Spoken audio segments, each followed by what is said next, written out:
can the BJP avoid anti-incumbency by using this formula in the 2024 elections by cancelling the tickets of sitting MPs and fielding new faces? So let's take a look at the responses to this question. Does this cut anti-incumbency by putting up new faces?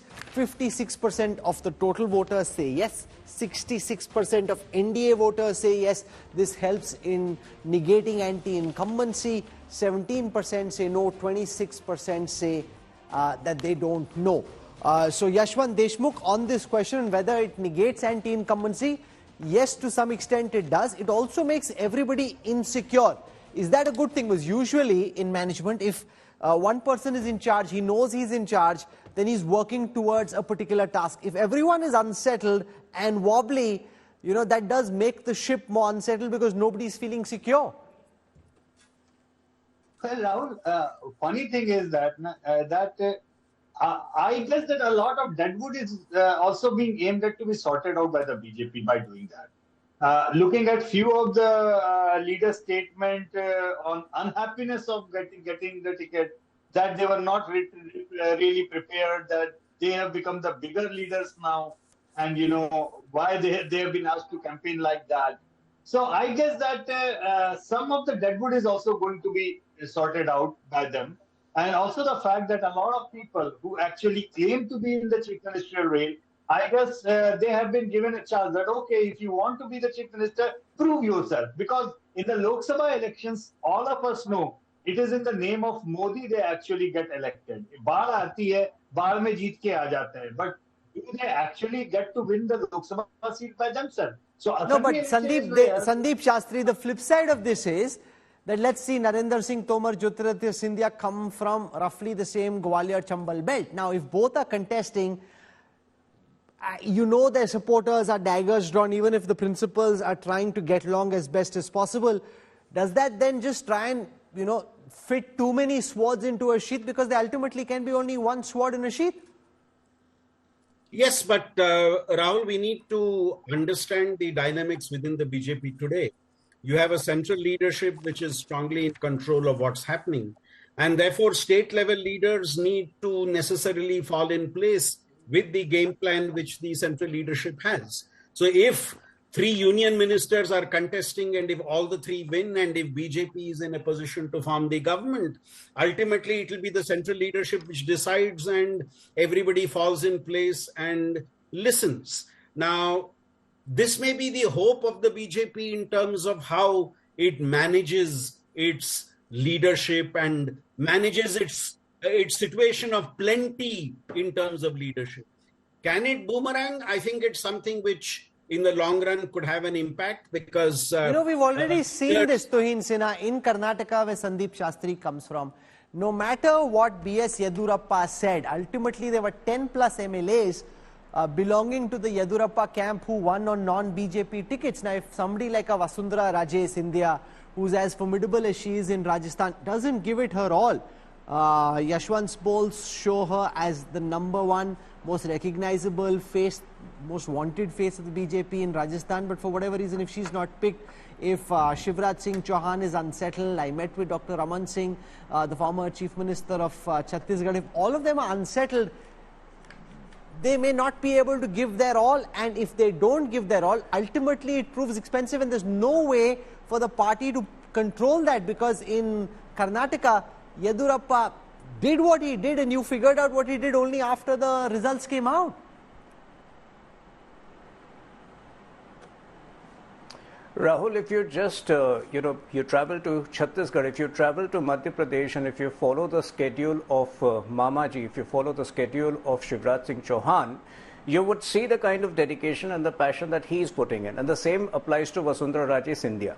In Karnataka, the issues were different. In Madhya Pradesh, the issues are different. Ladli Lakshmi Yojana, which was started 15 years ago, and now the Ladli Behen Yojana, has a huge impact on voters. I think the issues over here, and besides the way the Congress is going all out to divide the society by faking this misinformation about OBC people in OBC officials in the central government. I think the issues are far bigger today. It's about those who want to unify the country and those who want to divide the country. And the same would apply. Let me ask that question, even though we'll deal with that separately later. But just on the issue of the caste census, now that this has been made public, we're seeing the likes of Rahul Gandhi and the others, Sandeep Shastri, use this as a war cry in the assembly elections and otherwise. Do you think, because the BJP would like everyone to consolidate around their religious identity, the opposition now trying to create these caste fissures around OBC, around caste census, does this provide the opposition with a counter to the BJP's nationalism? Rahul, you may hear a new narrative soon, Sanatana Dharma versus Jati Dharma. Now, this is likely to come up. I wouldn't be surprised if it does, where the opposition... No, it's already heading in that direction. Sorry? It's already heading in that direction. And I think this is going to be two narratives which are going to play out in this election. Is the focus on everybody seen together, or is the focus on those social groups which have been deprived and required to be given their fair share? Now, this debate, I think, is going to be central in the coming assembly elections and also in the Lok Sabha election. Yashwant Deshmukh, the Bihar caste census is out. It shows that OBCs, SCs plus STs are much more than was originally anticipated. General caste only about 15%. The opposition is making this a big deal. Even the Congress has come around to the demand of a caste census, which they were opposing when they were in government. Can this Sanatan Dharma versus your caste become a war cry for the opposition? Well, they can try for sure, but I don't know how much it is going to work on those lines. The Mandal Kamandal politics of the 80s, can it be played out again on the line of social injustice or social justice, whichever way you look at it? What finds me difficult to answer this question is the empirical data, Rahul, that in the 80s, the BJP was an upper caste, urban, middle class, higher income group kind of a party. The BJP under Narendra Modi is a different game altogether. The reason Narendra Modi got the 2014 and 19 mandate because he managed to get majority of the scheduled caste, majority of the scheduled tribes, and majority of the OBCs voting for the BJP.